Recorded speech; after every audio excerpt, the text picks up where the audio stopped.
Bismillahirrahmanirrahim. Assalamualaikum warahmatullahi wabarakatuh. Alhamdulillahi rabbil alamin wa bihi nasta'in ala umurid dunya waddin. Asyhadu an la ilaha illallah al-malikul mubin wa asyhadu anna Muhammadan abduhu wa rasuluhu shadiqul wa'dil amin. Allahumma salli wa sallim wa barik ala sayyidina Muhammadin wa ala alihi wa ashabihi ajmain, amma ba'd.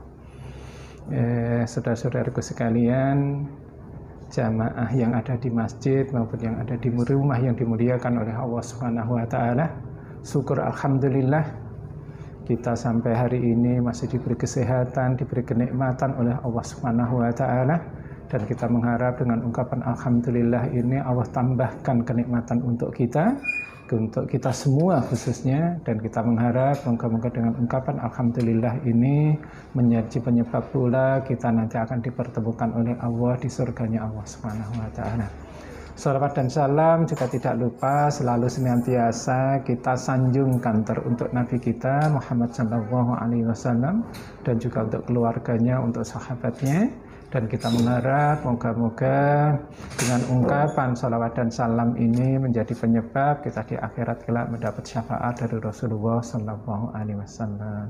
Saudara-saudara sekalian yang dimuliakan oleh Allah Subhanahu Wa Taala, ya perlu kita syukuri juga ya bahwa kita ini dipertemukan di dalam agama yang sangat mulia ini. Kita punya manusia yang kita jadikan figur, kita jadikan contoh, bukan hanya Nabi kita saja, tapi juga banyak sahabat-sahabat yang kalimatnya, perbuatannya bisa kita jadikan rujukan di dalam hidup ini.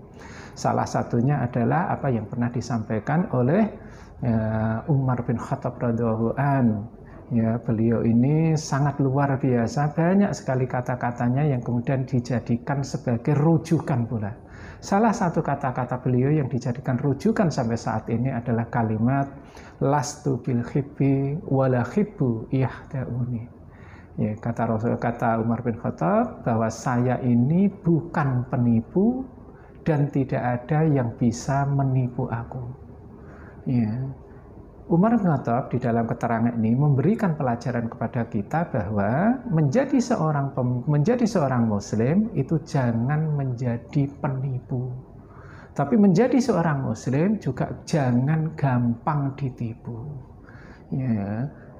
Masih banyak alhamdulillah orang-orang muslim yang tidak mau menipu, tapi masih lebih banyak orang-orang muslim yang gampang ditipu. Kalau orang-orang ini lebih banyak yang gampang ditipu, maka berjayalah para penipu-penipu ini. Apalagi penipu yang mengatasnamakan agama. Ya. Yang harus kita jawab di dalam masalah seperti ini adalah apa yang kita lakukan supaya kita tidak tertipu. Supaya kita tidak tertipu, maka kita harus tahu apa yang menyebabkan kita manusia ini, khususnya orang Islam, ini gampang ditipu. Ya, yang menyebabkan orang Islam ini gampang ditipu, khususnya orang Islam, umumnya semua manusia, ya itu minimal itu ada dua hal yang menyebabkan orang ini gampang ditipu. Yang pertama adalah perasaan iba atau perasaan kasihan, dan yang kedua adalah serakah atau egoisme, atau hanya mementingkan dirinya, keluarganya, dan kelompoknya sendiri. Ya. Dua sifat ini, orang yang punya dua sifat ini mempunyai peluang untuk lebih gampang tertipu. Ya, maka kita harus mempelajari ya tentang masalah ini. Ya, yang pertama, jadi seseorang itu gampang ditipu itu apabila perasaan iba, karena perasaan iba. Perasaan iba adalah perasaan yang sangat baik bagi semua manusia. Tetapi kalau perasaan iba ini hanya kita munculkan di saat-saat tertentu saja, maka kita akan tertipu. Betapa banyak orang-orang yang tertipu karena perasaan ini. Ada orang-orang yang mencitrakan dirinya seolah-olah dia orang yang dizalimi, seolah-olah dia orang yang perlu dikasihani, seolah-olah dia adalah orang yang perlu mendapat perhatian. Padahal semuanya itu sebenarnya itu tipuan. Ya. Nah, bagaimana supaya kita tidak tertipu? Maka kalau kita supaya tidak tertipu, untuk melihat baik dan buruknya seseorang, itu kita harus berdasarkan track record-nya, berdasarkan rekam jejaknya. Jangan penampilan sesaat, jangan pencitraan. Ya, jadi kalau kita menilai hanya penampilan sesaat, kita menilai seseorang hanya pencitraan saja, maka kita akan tertipu. Maka cara kita untuk menilai baik dan buruk seseorang adalah dengan memperhatikan atau melihat track record-nya, ya, rekam jejaknya selama ini. Baginda Nabi Shallallahu Alaihi Wasallam pernah mengajarkan kepada orang Islam pada saat itu dan kita ini semua, yaitu tentang suatu peristiwa ketika menunjuk kepada Abu Hurairah radhiyallahu anhu untuk menjaga harta kekayaan orang Islam pada saat itu. Ya, maka suatu malam Abu Hurairah itu menangkap pencuri. Ya. Kemudian pencuri ini mengiba-iba kepada Abu Hurairah. Ya, mengatakan kalau dia kelaparan, saya tidak bisa makan, saya tidak punya apa-apa. Kalau saya nggak mencuri, saya tidak bisa makan, dan lain sebagainya. Kemudian oleh Abu Hurairah, karena perasaan kasihan itu, akhirnya orang ini dilepas sama Abu Hurairah. Ya, ketika subuh, di mana Rasulullah itu sholat subuh, selesai sholat subuh, langsung memanggil Abu Hurairah. Wahai Abu Hurairah, apakah kamu semalam apakah kamu semalam menangkap pencuri? Benar ya Rasulullah. Nanti malam dia akan mencuri lagi. Ya. Jangan kamu lepaskan. Kemudian malam yang kedua, benar. Malam yang kedua Abu Hurairah kembali menangkap pencuri itu. Ya, kemudian pencuri ini bertambah-tambah raibanya itu. Bukan hanya sekedar dia yang kelaparan, bukan hanya sekedar dia yang tidak bisa makan, tapi dia bercerita kalau anaknya, istrinya pun kelaparan. Ya, akhirnya oleh Abu Hurairah tambah kasihan Abu Hurairah itu. Bukan hanya harta yang dicuri yang diberikan, tetapi ditambah sama Abu Hurairah. Ya, karena perasaan ibanya itu, perasaan kasihannya itu. Ya. Kemudian subuh yang kedua kembali Rasulullah bertanya kepada Abu Hurairah, Abu Hurairah, malam kamu mencuri orang ya? Jangan lepaskan dia. Tanya siapa dia. Kalau dia tidak mengaku, hadapkan di sini untuk bertemu dengan aku. Ya, pada malam yang ketiga benar pencuri itu datang lagi. Ya. Kemudian ditangkap oleh Abu Hurairah, dan ini Abu Hurairah sesuai dengan pesan Rasulullah tidak mau melepas dia. Ya, jadi orang ini tidak akan saya lepaskan. Akhirnya orang ini itu bercerita kepada Abu Hurairah.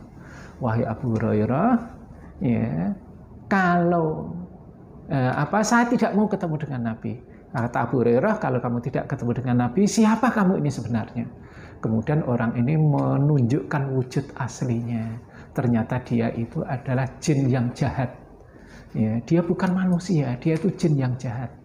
Maka kata Abu Hurairah, kenapa kamu ngambil curian ini? Kan makanan kamu bukan ini. Maka kata jin ini, wahai Abu Hurairah, jikalau manusia ingin selamat dari godaanku setan dan jin-jin yang jahat lainnya ini, maka usahakan dalam 1 hari 1 malam rumah itu dibacakan ayat kursi. Ya, ini di Fadilah ayat kursi nih, silahkan dibaca di buku-buku, di tafsir-tafsir dan lain sebagainya. Ya, maka ketika ajaran ini diberikan kepada Abu Hurairah, yaitu membaca ayat kursi supaya tidak diganggu oleh jin dan setan serta sebangsanya, maka orang ini dilepas oleh Abu Hurairah.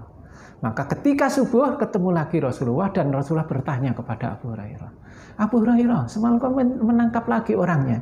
Iya ya Rasulullah, tapi dia mengajarkan kepadaku seperti ini. Tentang fadilah ayat kursi itu. Maka kata Rasulullah, kalimatnya adalah sodaqaka wa huwa kadzdzabun. Ya, dia berkata jujur kepada kamu, tapi kamu harus memperhatikan bahwa dia itu pendusta karena dia itu syaitan.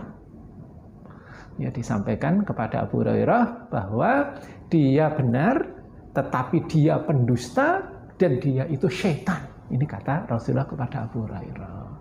Ya, di sini dapat kita ambil kesimpulan bahwa setan, ya, ini adalah makhluk dari jin yang selalu membuat kerusakan dan kejelekan. Walaupun dia membuat kejelekan, tidak serta-merta semua perbuatannya itu jelek semua, bukan. Sewaktu-waktu dia juga melakukan kebaikan. Tapi jangan sampai kebaikan yang dia lakukan sekali dua kali itu kemudian kita anggap bahwa dia sebagai pahlawan kebaikan. Kita sanjung dan lain sebagainya. Ya, ini yang harus kita perhatikan. Kenapa? Orang kalau dia melakukan baik, Rasulullah tetap mengangkat kebaikannya. Shadaqah, dia berlaku jujur kepada kamu. Tapi Rasulullah mengajarkan untuk siapa dia itu, dia harus track recordnya yang kita baca.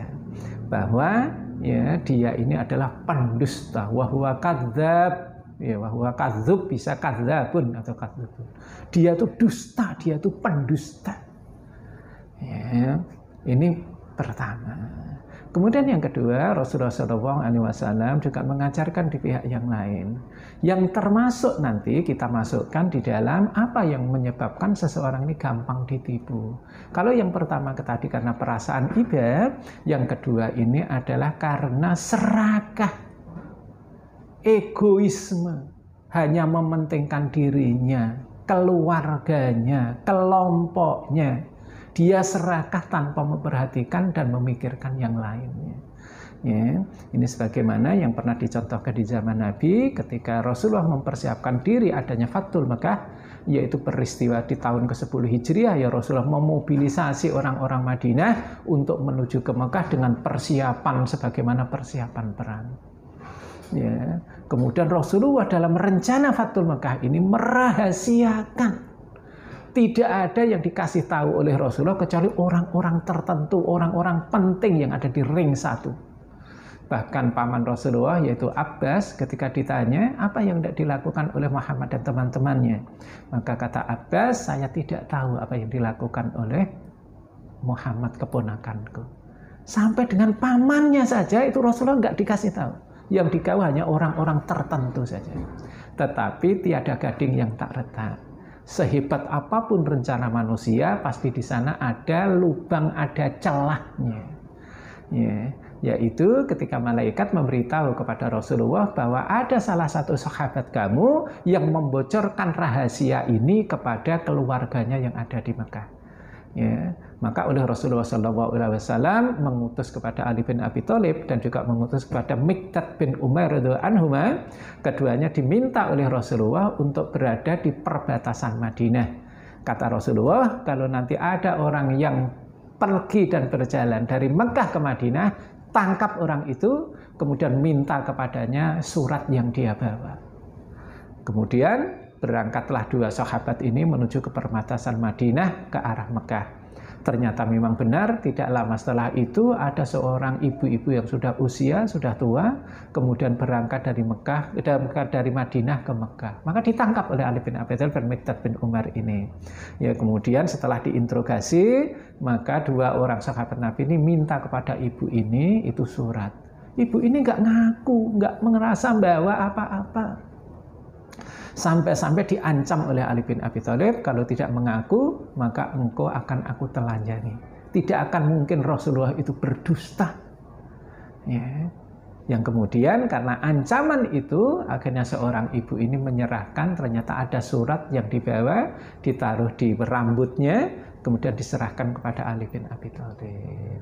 Kemudian Ali balik pulang ke Madinah, ketemu dengan Rasulullah, kemudian dibacakan oleh Ali bin Abi Thalib ya di hadapan Rasulullah dan jamaah pada saat itu. Isi dari surat itu adalah ada salah satu sahabat Nabi, sahabat pilihan Nabi yang kemudian membocorkan rahasia. Ya, tertanda Khatib bin Abi Balta'ah, sahabat Nabi ini. Dan Khatib bin Abi Balta'ah dipanggil oleh Rasulullah SAW mengklarifikasi, benar tidak bahwa Anda membuat surat ini? Kata Khatib bin Abi Balta'ah, ya Rasulullah, tujuan saya menyampaikan surat ini, keluarga saya itu keluarga miskin yang ada di Madinah. Keluarga saya keluarga kecil. Kalau ini terjadi pertumpahan darah, saya cuma meminta keluarga saya untuk menyingkir, nggak usah ikut terlibat. Saya khawatir keluarga saya itu habis nanti ya Rasulullah. Maka kata Rasulullah, wahai Khatib bin Abi Balta'ah, ini pengkhianatan ini Khatib.